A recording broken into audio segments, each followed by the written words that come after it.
Aprovecho este momento y esta circunstancia para decirle al doctor Castillo, al doctor García, mi agradecimiento a la invitación al doctor Chablé, la invitación, pero muy en particular a Ricardo. Agradezco la invitación porque él estuvo insistentemente en su mail mandándome uno y otro hasta que logró el convencimiento de que yo estuviera el día de hoy aquí. Gracias, Ricardo. Es usted un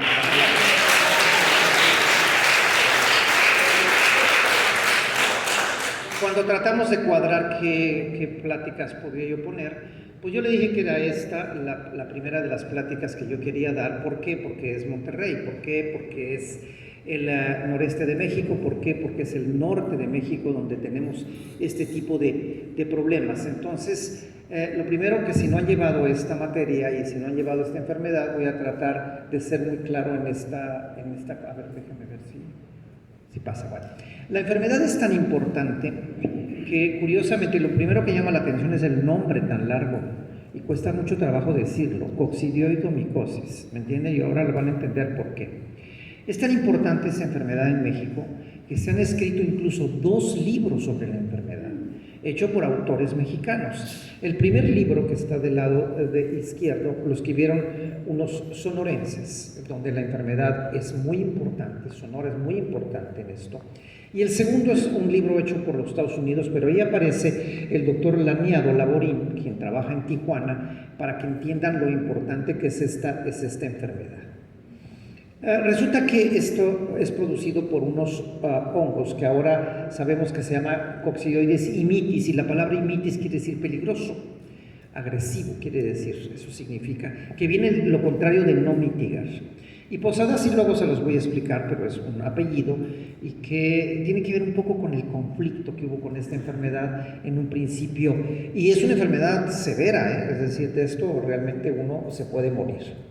De hecho, en una de las pláticas que me tocó dar a la mitad del año en Nueva Delhi, a mí me pidieron que hablara yo de la enfermedad de tipo cutánea, que sí se los voy a presentar, y discúlpenme que en esta aparecerán algunas diapositivas en inglés, pero yo creo que el inglés es el idioma de la ciencia y a final de cuentas no creo que ofenda mucho. Bueno, resulta que esta enfermedad se le llama también enfermedad de Posadas. Y no significa que es a la gente que pide posada.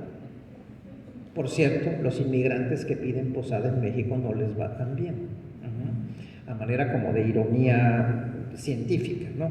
No, en realidad Posadas viene porque es el apellido del que encontró la enfermedad, que fue el doctor Alejandro Posadas, así coincide esta. Igual que el doctor Darling, que descubrió la histoplasmosis, no sé si ustedes saben, ni modo que yo le llame enfermedad de las queridas o de los queridos, ¿no? Al final de cuentas, Darling, ¿no? También se le llama fiebre del desierto, se le llama fiebre de la enfermedad del Valle de San Joaquín. Esto es porque en los Estados Unidos es muy importante.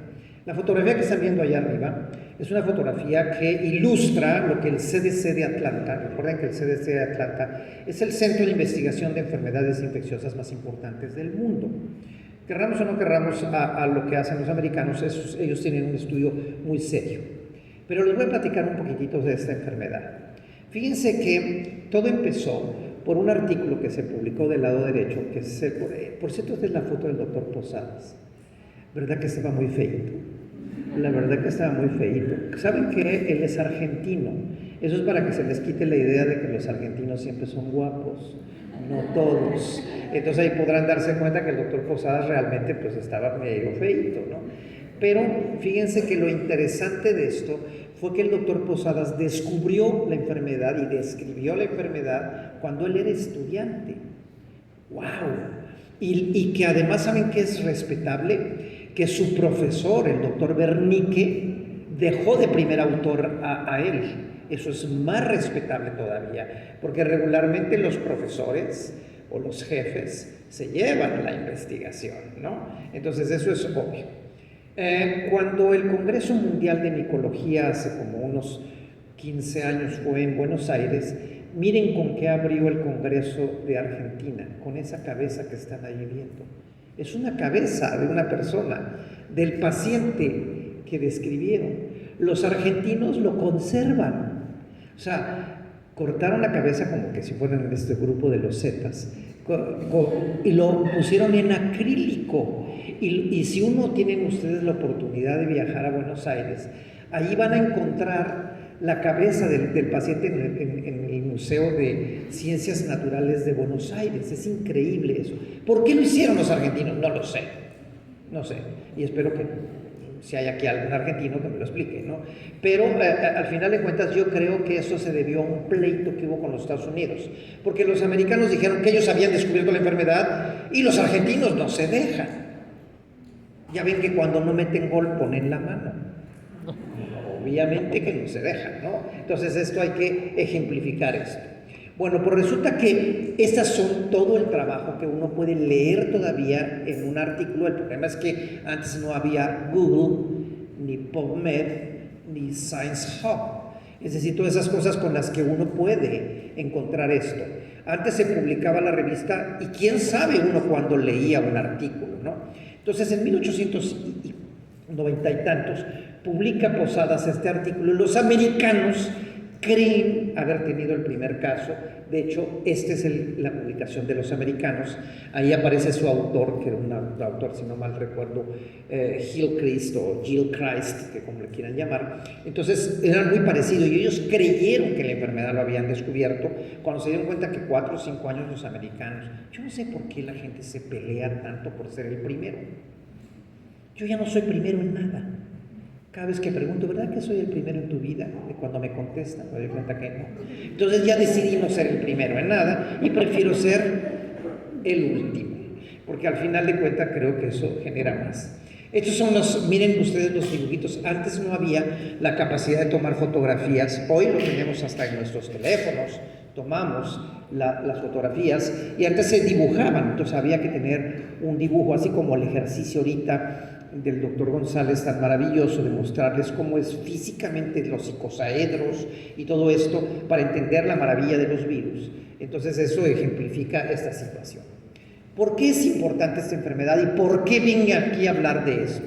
Vean, porque es una enfermedad básicamente de zonas semidesérticas. ¿Les suena eso? Entonces, entender que esto es una enfermedad respiratoria en un 98%, es decir, nos enfermamos por respirar, al final de cuentas esto, ¿no? Esto está básicamente en el noreste de México y el sureste de los Estados Unidos, suroeste de los Estados Unidos, ¿no? Y hay algunos otros países que tendrán esta enfermedad, como Brasil y Argentina. De Argentina ya sabíamos el foco porque es el primero que se describió, que por cierto, ni es tan importante. Y lo de Brasil llama la atención y lo voy a remarcar cuando llegue a esto. Vean lo que sucede, por ejemplo, si alguna vez han estudiado esta cosa de los HLA. El HLA son los antígenos de histocompatibilidad. ¿Qué significa esto? Si lo trato de decir con palabras sencillas, llanas, fáciles, que puedan entender.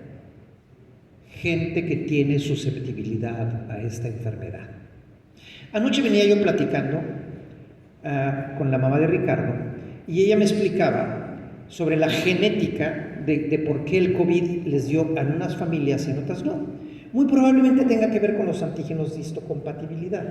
Quizás en eso tendrá que ver. Que unos somos susceptibles u otros no. Entonces vean lo que dice allí, quiénes son los susceptibles. Negros, perdón por decirles negros, eso en los Estados Unidos lo cambiaría yo por afroamericanos, filipinos y latinos. Ahora yo quiero plantear una situación. Imagínense un campesino oaxaqueño que migra para trabajar en la zona norte de México. Es latino, no tiene contacto con el hongo, no tiene anticuerpos, le va a ir como en feria. Ahora pensemos en un paciente o un individuo haitiano, de estos que hoy tenemos una migración muy grande, mal comido, mal llevado, bien cansado y que no tiene protección. Ya empiezan a entender cuál es el problema de la enfermedad, es la migración. Entonces voy entendiendo eso. ¿Cómo se va a entender la zona más importante? ¿Por qué a los americanos les importa mucho esta enfermedad? De hecho le llaman Valley Fever, le llaman, como fiebre del valle, porque el Valle de San Joaquín está ubicado en esa zona. Ustedes que son jovencitos conocen más bien el Silicon Valley, que es donde se genera toda esta cuestión de la tecnología. Están pegados ambos valles. Es un valle muy productivo en los Estados Unidos. Y entender que México comparte esta frontera. Y de hecho voy a mostrar algunas cosas. Vean, por ejemplo, los reportes de Brasil, de Argentina, prácticamente no hay nada. ¿Qué sucede con Brasil? ¿Por qué están subiendo los casos de una enfermedad semidesértica en Brasil? Ya lo van a entender, se está desertificando Brasil. Este es un problema del fenómeno del cambio climático que va a tener un impacto. Les presento a Coccidioides simitis. Miren qué bonito es. Parece como un trenecito, que unos vagones están llenos y otros vacíos. Si yo fuera Coccidioides simitis y fuera yo a poner una cuenta de WhatsApp o mi Instagram o mi TikTok, esta fuera la foto que yo me pusiera de perfil. ¿A poco no está padre? ¿No? Que nada tiene que ver, debería ver la foto que nada tiene que ver con la realidad, pero bueno, esa es otra cosa, ¿no?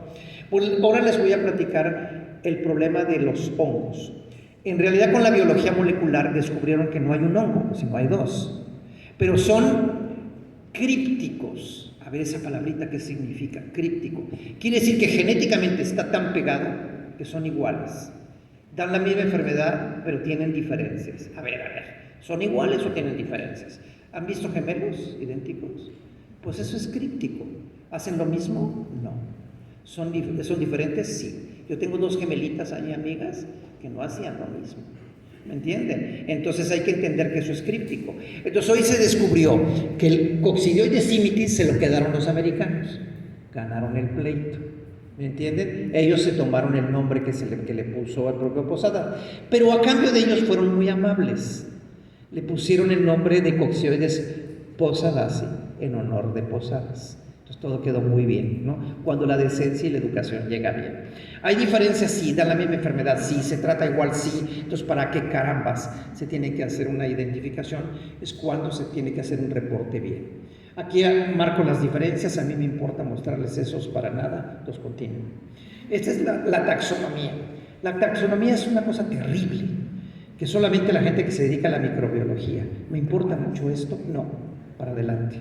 Pero voy a volver a regresar para que vean que sí medio me importa.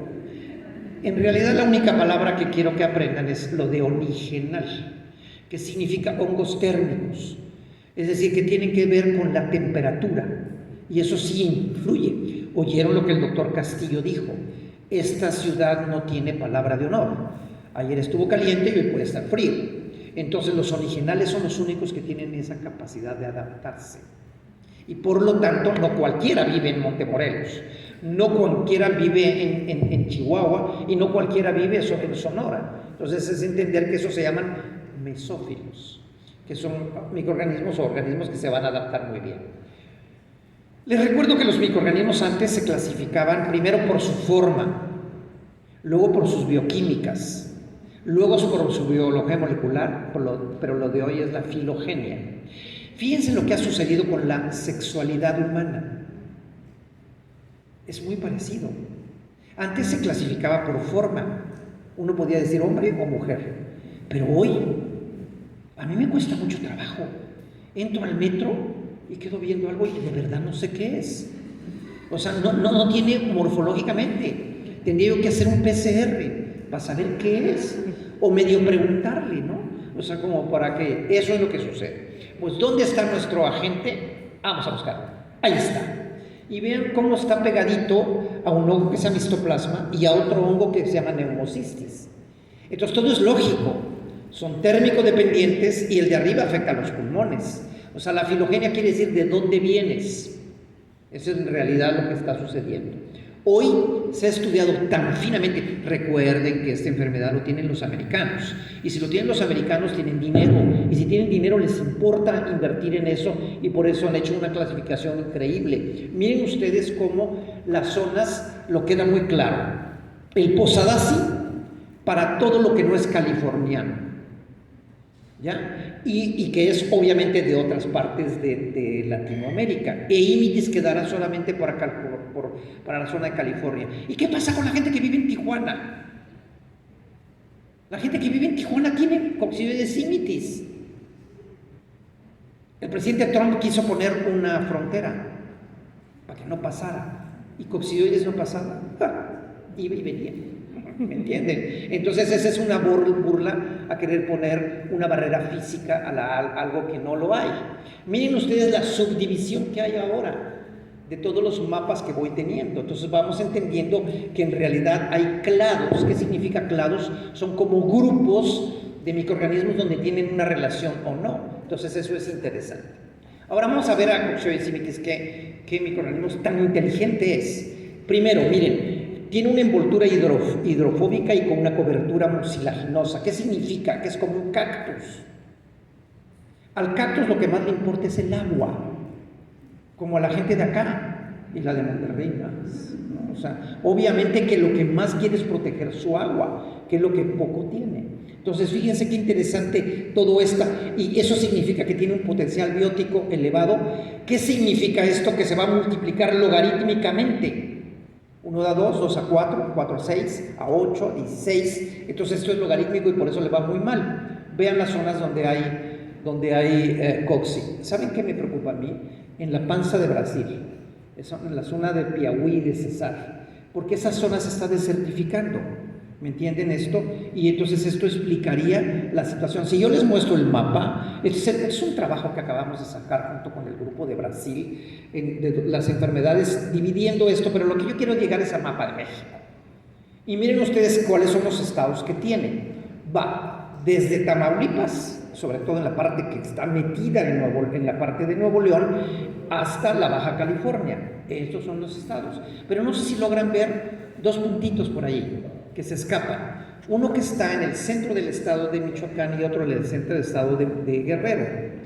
Alguien me dijo, es el mapa del narco. Pues sí, cierto, todos esos estados tienen un problema muy serio con el narco. Entonces, cocci, a final de cuentas, podría ser narcococcidioides, lo podría yo clasificar así, de una manera así. Entonces, ¿qué es lo que significa? Que se repite una migración, que se repite un grado ecológico que yo voy a mostrarle. ¿Les suena estas fotografías? Parecería el desierto, es el desierto que está pegado, cuando voy hacia Reynosa o la zona de Chihuahua, entender. Y vean ustedes, ¿han visto dónde hay cocci? Donde hay un tipo de plantas que se llaman rodadoras. ¿Lo han visto? Salen mucho en las películas de vaqueros. La rodadora no significa nada sexual, la rodadora, no. Significa que es una planta que se desprende, gira y da de vueltas. Eso es la rodadora. Se llama la rea tridentata, se llama. Donde hay esa planta, hay la enfermedad. ¿Ya? Entonces hay que entender esto. Pero ahí viene otro problema. El problema es cuando deja de llover y empiezan las tolvaneras. Entonces la gente dice, pues yo no salgo al campo a trabajar, yo no soy campesino que estoy en contacto con el hongo, pero soy una persona que trabaja en una ciudad. Y les voy a platicar una historia rápida. Un muchachito que se llama Edgar, y digo muchachito porque tiene 19 años, y cuando se enfermó tenía 16. Él nació en Oaxaca, en una población de Oaxaca, y se fue a trabajar a Tijuana. Y yo le decía, Edgar, ¿trabajabas en el campo? No. ¿En qué trabajabas? En un Oxxo, me dijo. ¿Y qué hacía yo? Me iba yo de mi casa al Oxxo y del Oxxo a mi casa. ¿Ok? Entonces lo que obtuvo es una coccidioxomicosis, ¿no? O sea, al final de cuentas, entender que esto, ¿cómo llegó el hongo? A través del aire, ¿entienden? Y estas tolvaneras, hay esta persona que está en Phoenix, está muy contento tomando sus fotos, sin entender que está contento, que está haciendo su marcaje de lo que ya le viene. Muy probablemente le venga un coccidioides, ¿no? Miren ustedes el mapeo que tienen los americanos, entendiendo americanos como los estadounidenses, ¿no? Pueden tener un mapa muy claro de ver los clados, y este es el problema que ya los he dicho, el problema de la migración, que va llegando gente que no tiene anticuerpos, que probablemente tiene HLAs que no le protegen, y ese es el gran problema de la migración. Ahí vamos teniendo. Miren ustedes esto, me encanta el mapa me encanta mucho porque pueden ver donde está el cuadriculado muy intenso, voy a tener grandes números de la enfermedad. Ven el mapa de México y está punteado. A ver qué dice allí abajo, dice, se sospecha endémico. Pues claro que es endémico en la misma zona. ¿Me entienden? Es como no querer ver el problema de México, ¿no? Vean ustedes cómo donde hay puntos rojos, significa que la enfermedad se va a dar en un gradiente muy alto. Entonces, entender esto, ¿no? El CDC lo mapea muy bien. Tiene un mapeo exacto, porque es una enfermedad que no es como el COVID, que el COVID va a dar un cuadro agudo. No, va a dar un cuadro a largo plazo. Y esto deja de trabajar la persona e impacta directamente sobre la cuestión. Vean ustedes el mapeo de la zona. ¿Saben que está subiendo la COXI? Ese foco que están viendo en Oregon y en la zona de Washington no existía. Entonces, esas son malas noticias. Mientras el impacto del cambio climático no se detenga, esta es una enfermedad que seguirá insertando en muchos lados. Entonces, lo voy entendiendo.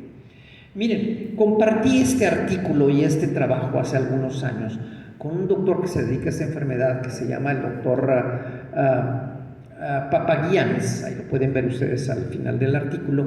Y él, fíjense lo que hizo. Dijo, encontró que en los años 92 y 93 hubieron 4.500 casos, 41.000 casos en la región de California. ¿Y qué pasó con el resto de años? Bajaron mucho. ¿Saben lo que hizo? Un cruce. Dijo, fenómeno de niño, COXI. ¿Qué hace el fenómeno de niño? Mete agua o saca agua. Y ahora ya ven que hay niño y niña. Y aunque no lo crean, niño da, niña quita. Como todo en la vida. ¿Ya? Entonces, niño da, niña quita, ¿no? Hoy estamos en niño. Ahorita estamos en niño, lo que quiere decir que va a llover. La prueba está como ejemplo el día de ayer. Es un ejemplo que uno puede tener. Miren, a mí me gusta mucho ver lo de los mapas. Esto es un ejemplo de los huracanes que entran a través de la Baja California y sobre todo me preocupa sobre la zona de Sonora. Miren ustedes lo que está entrando, esta gran cantidad de humedad.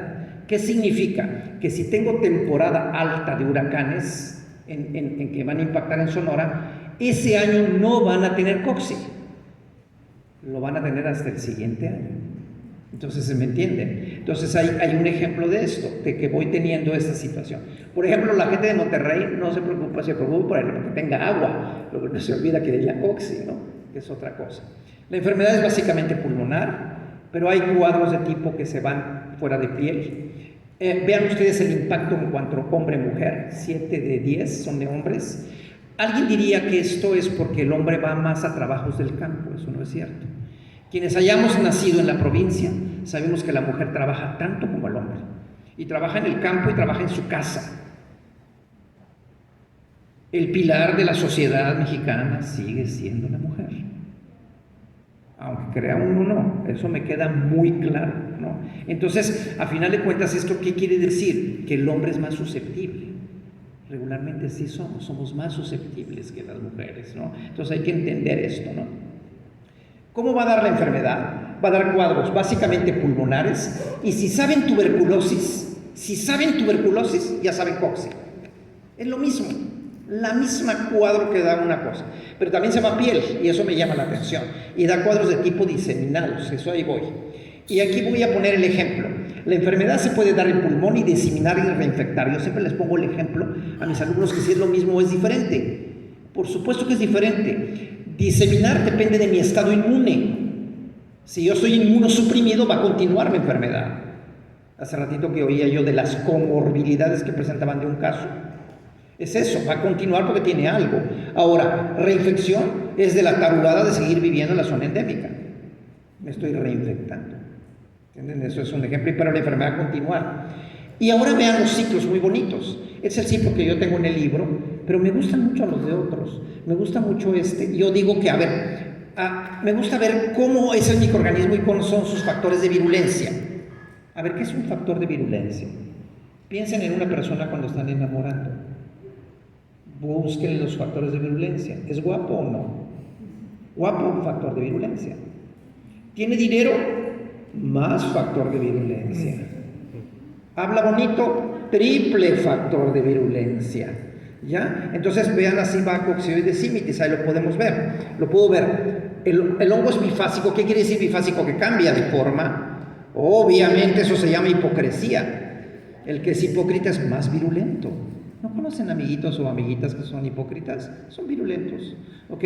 El bifascismo, paquetes enzimáticos que degradan todo, potencial biótico, ya lo expliqué, y la termotolerancia. No todos aguantan vivir en Sonora.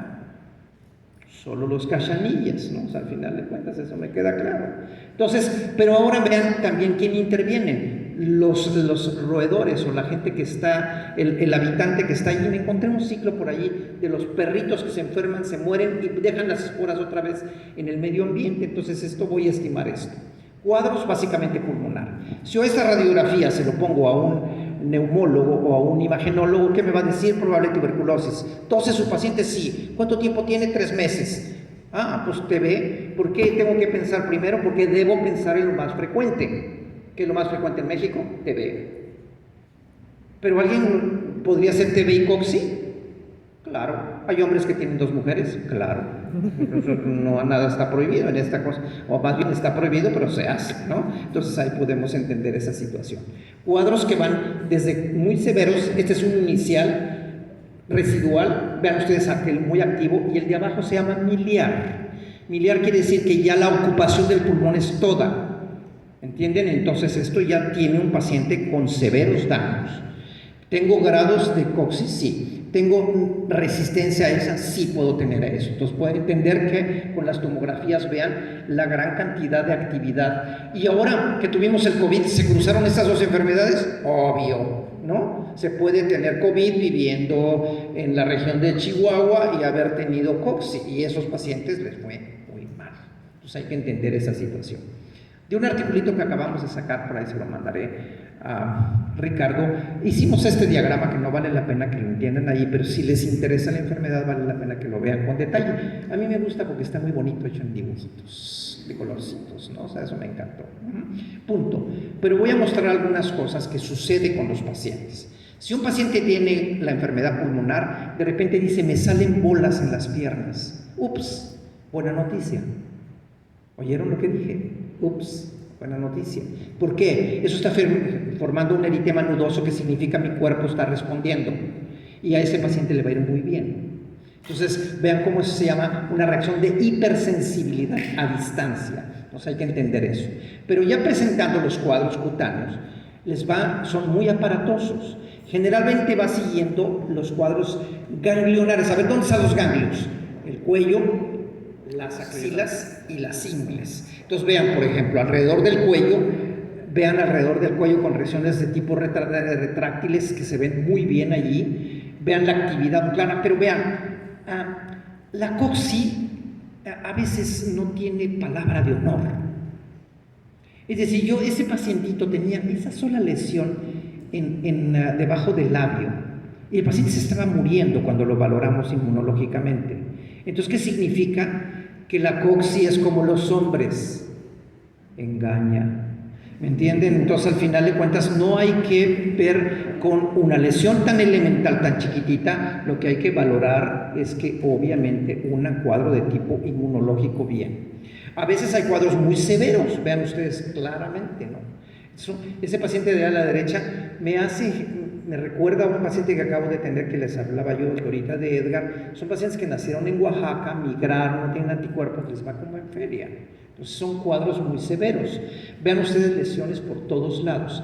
Pero todos estos casos que les estoy mostrando son secundarios. A ver, ¿qué significa secundario? Que hubo un primario. ¿Dónde fue el primario? En el pulmón. ¿Y dónde diseminó? A la piel. Entonces esto es lo normal que veamos, que entre una afección pulmonar y después se vaya a la piel. Entonces hay que tenerlo en mente. Sin embargo, les voy a mostrar más adelante algunos casos. Miren, si alguien que sepa un poco de clínica de micosis, y yo les pongo esa foto, parecería un micetoma.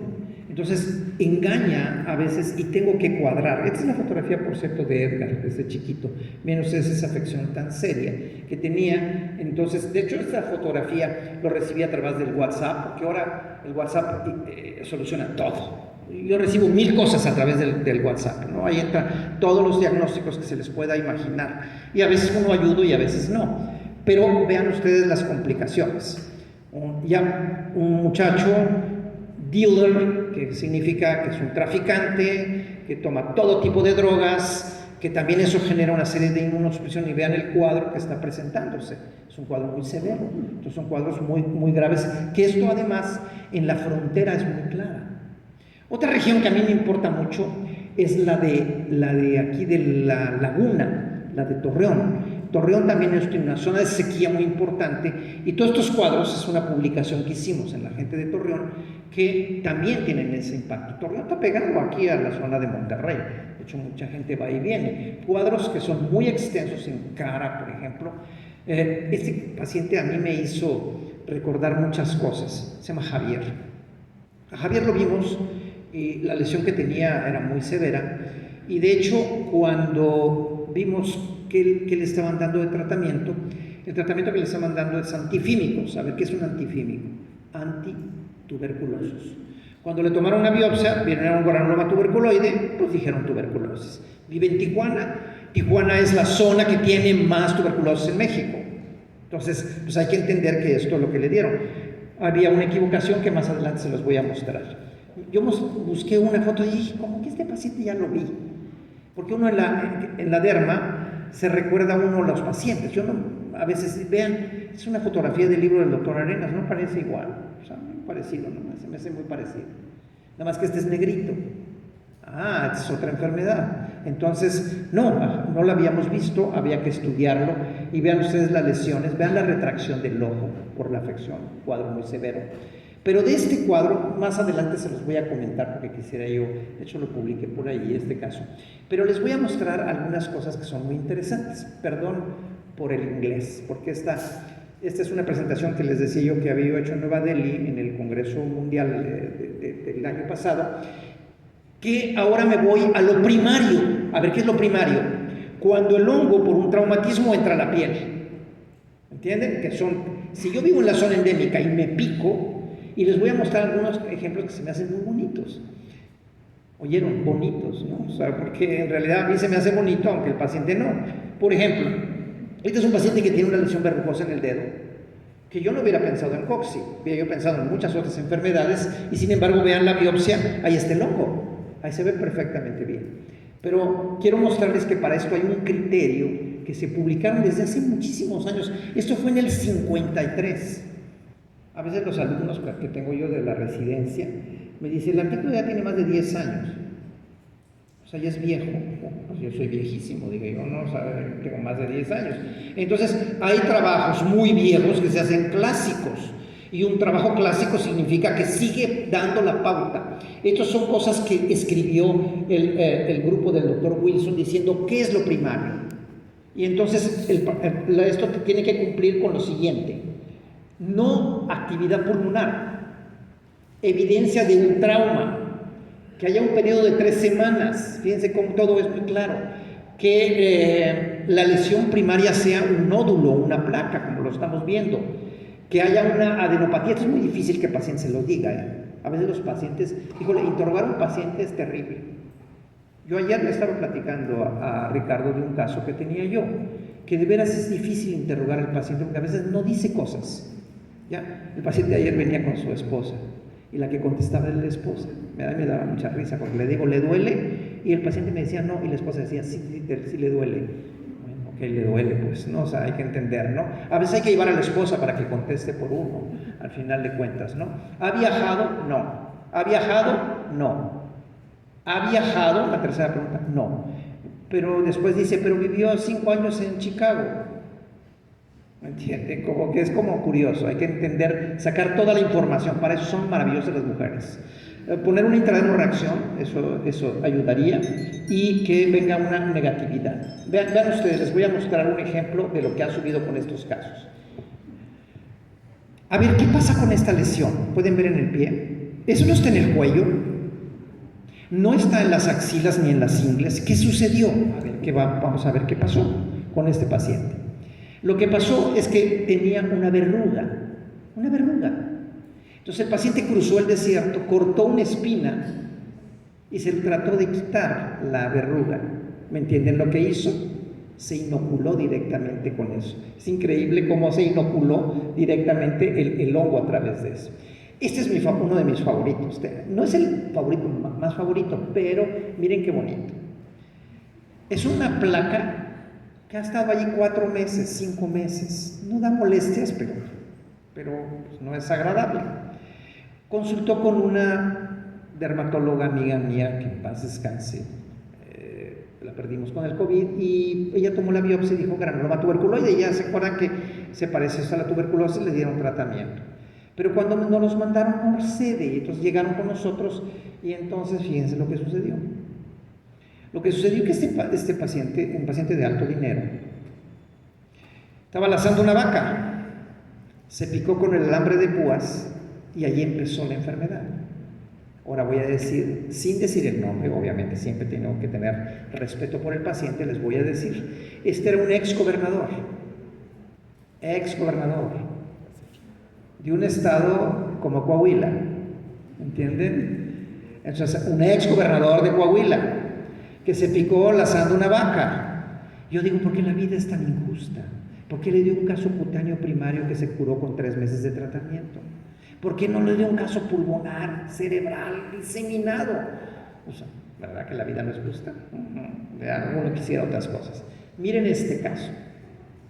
Esta es una chiquita de 17 años que tiene una lesión verrugosa allí. Y cuando la interrogamos, esta viene de Culiacán, Sinaloa. Yo estuve ese día allí. Y le decíamos a la chica, ¿qué haces? Siembro. ¿Pero qué siembras? Siembro. Pero dime qué siembras. Siembro. Entonces, cuando alguien no quiere decir que siembra, es porque siembran marihuana. Entonces, lo que es este caso es una narcococcidioidomicosis. ¿Me entienden? ¿Por qué? Porque al final de cuentas, fíjense lo que hizo. ¿Por qué le dio esa lección exofítica? Porque se picó en la planta del pie, empezó a crecer exofíticamente la lesión, es decir, hacia afuera. ¿Y qué es lo que sucedió? Ella le molestaba, entonces abrió un hoyo en su zapato. Y entonces obviamente la lesión siguió creciendo. Los pacientes hacen cosas maravillosas, ¿no? Y este, que parece un micetoma, en realidad lo que sucedió es que, ahí está un examen directo y pueden ver la esférula, lo que sucedió es que se cayó en un nopal. Y el nopal le generó una múltiple inoculación. ¿Ya? Y el nopal pues es tan mexicano como digo yo, ¿no? Ya les enseñé en la India que se llama nopal, ¿no? O sea, al final de cuentas, ¿no?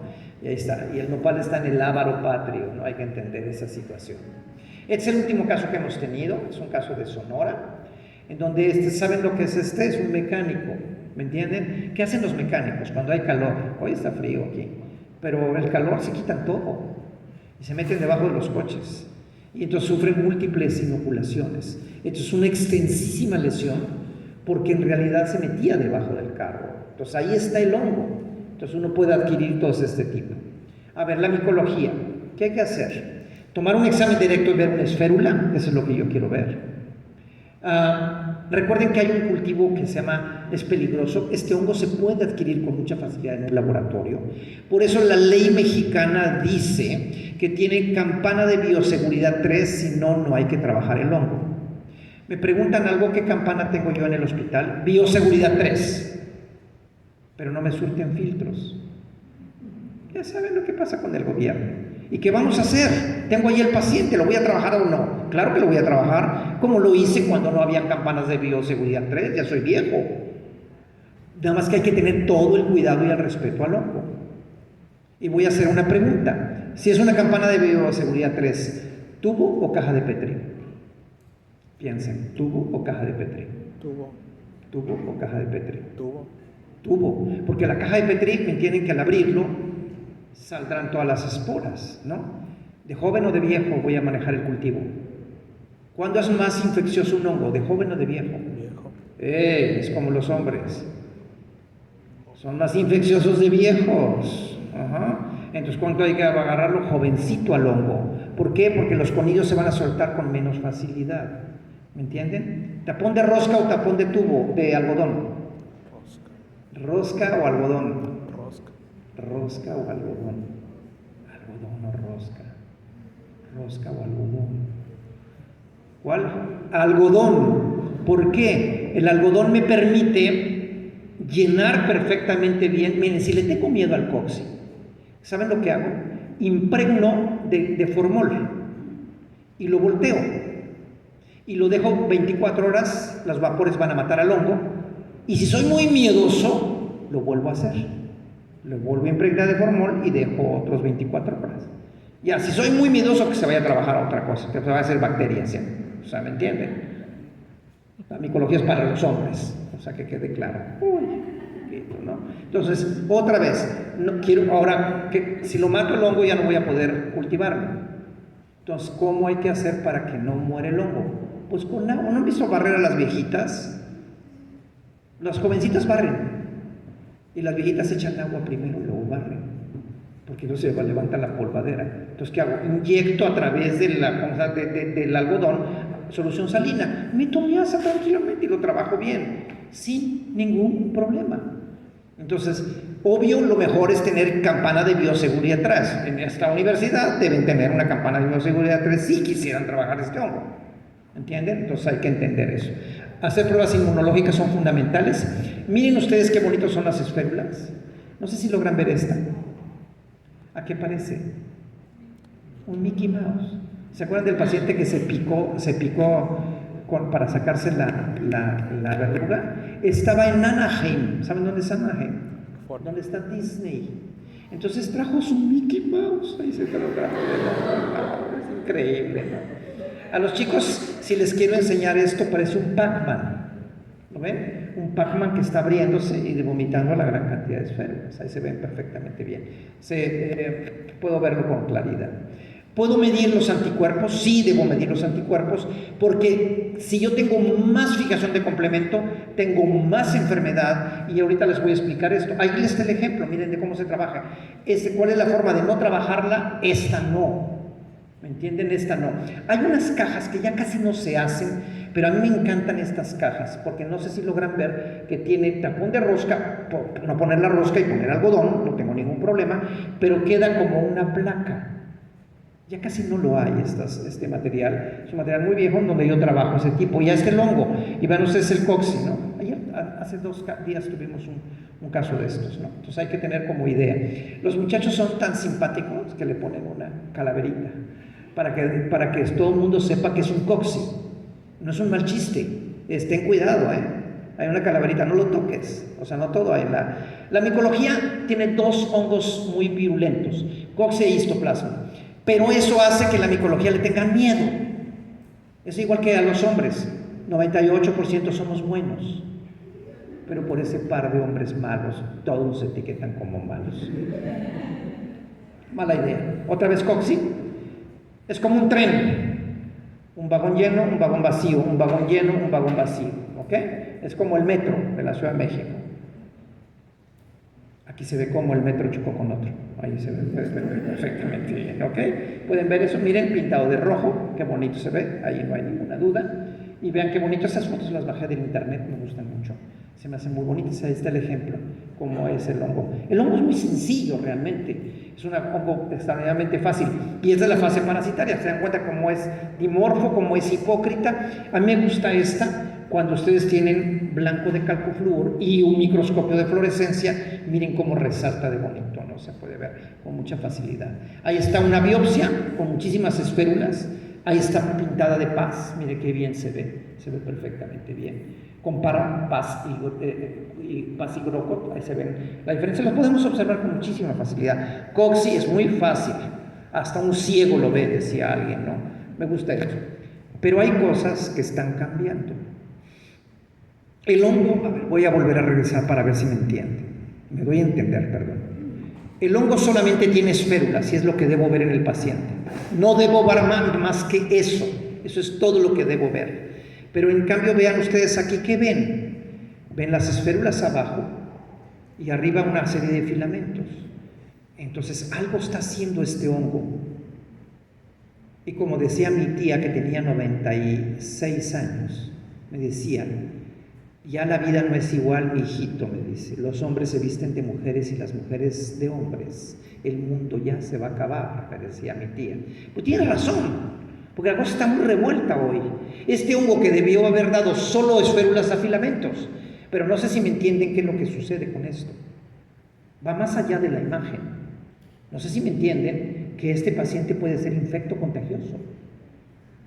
Los hongos tienen algo de ventaja. No son infecciosos de paciente a paciente, salvo raras excepciones. Como por ejemplo, hoy veo una plática que van a dar de Cándida, si ponemos a Cándida auris es un problema, pero son las excepciones. Es por eso que no hay epidemias de hongos. Entonces, al final de cuentas, eso lo generará este dimorfismo. Entonces, vean lo que está haciendo, que está cambiando, al grado de que el Instituto Nacional de Enfermedades Respiratorias aportó este artículo donde pone varios casos y coincide con que todos los casos son diabéticos. A ver, ¿qué tiene el diabético? Exceso de azúcar, que no puede utilizarlo. Entonces el hongo parece que lo usa para dimorfizar. Eso se llama glucoistequia. ¿Aprendieron esa palabrita rara? La glucoistequia quiere decir el azúcar que no uso, lo deposito en los tejidos. Eso sirve incluso hasta para, culturalmente, cuando los inviten a cenar, no comas mucho porque te va a formar glucoistequia. Le dicen al novio. Y la glucoistequia hace el azúcar que no usas, lo dejas en tus tejidos. ¡Wow! Ven qué bonito se oye. Entonces, interesante eso, ¿no? Entonces, crearon un ciclo que proponen ellos, que yo se los compro en estos casos verdaderamente bien. Miren ustedes cómo es el comportamiento inmunológico.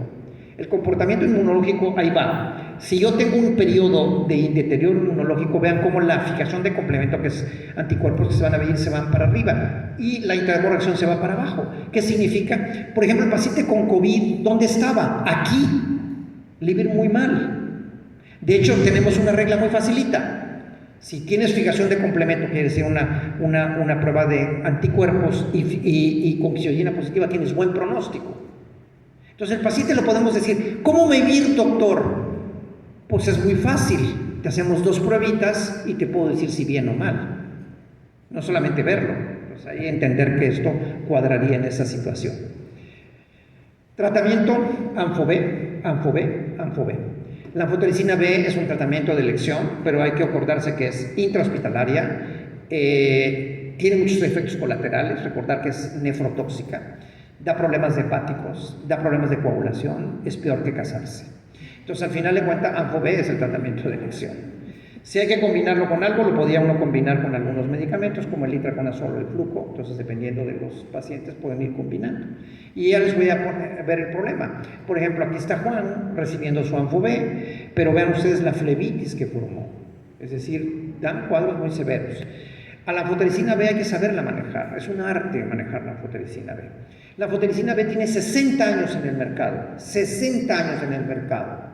¡Wow! ¿Por qué en 60 años no lo han quitado o no lo han sustituido? Porque es muy buena. Si alguien me pregunta cuál es el mejor antimicótico, la ANFO-B. Pero si alguien me pregunta cuál es el antimicótico más tóxico, la ANFO-B. ¿Y qué tiene este hombre maravilloso? Es guapo y efectivo, un poco tóxico. Pero es tan guapo y efectivo que lo agarro. Es el riesgo que se usa con la ANFO-B. Antes y después, pueden ver ustedes manejo con ANFO-B e itraconazol. Aquí pueden ver, ¿se acuerdan de la lesión del labio? Antes y después se ve un buen manejo. Hasta ganas da de tener cóccide también que les va, ¿no? O sea, antes y después, ahí se puede ver perfectamente bien. ¿Se acuerdan del desierto? Miren cómo a este paciente no usamos anfotericina B. ¿Por qué? Porque este caso es cutáneo primario, ahí está de hecho publicado, cutáneo primario. Y esto significa que con solamente itraconazol, un medicamento que se puede manejar perfectamente bien, voy a sacar adelante el paciente antes y después, ahí se puede ver. ¿Se acuerdan el que parecía como un pie que había caído en un nopal? Se ve también con tratamiento únicamente con itraconazol, se ve bastante bien. Y vean a Javier, me gusta mucho la fotografía esta, porque ya está sonriendo. Ya eso me gusta mucho del paciente, verlo sonreír. Entonces ahí se ve perfectamente bien, se le hizo una tarsorrafia que es para evitar este control, incluso vean ustedes el antes y después. El problema de Javier era el alcoholismo que tenía, porque el alcoholismo deteriora la inmunidad, entonces no tomen mucho, tomen lo suficiente, pero no mucho, ¿no? O sea, entonces eso es como consejo y entenderán. Si algún día ven las noticias y que aparezco que caí en el bote, en la cárcel,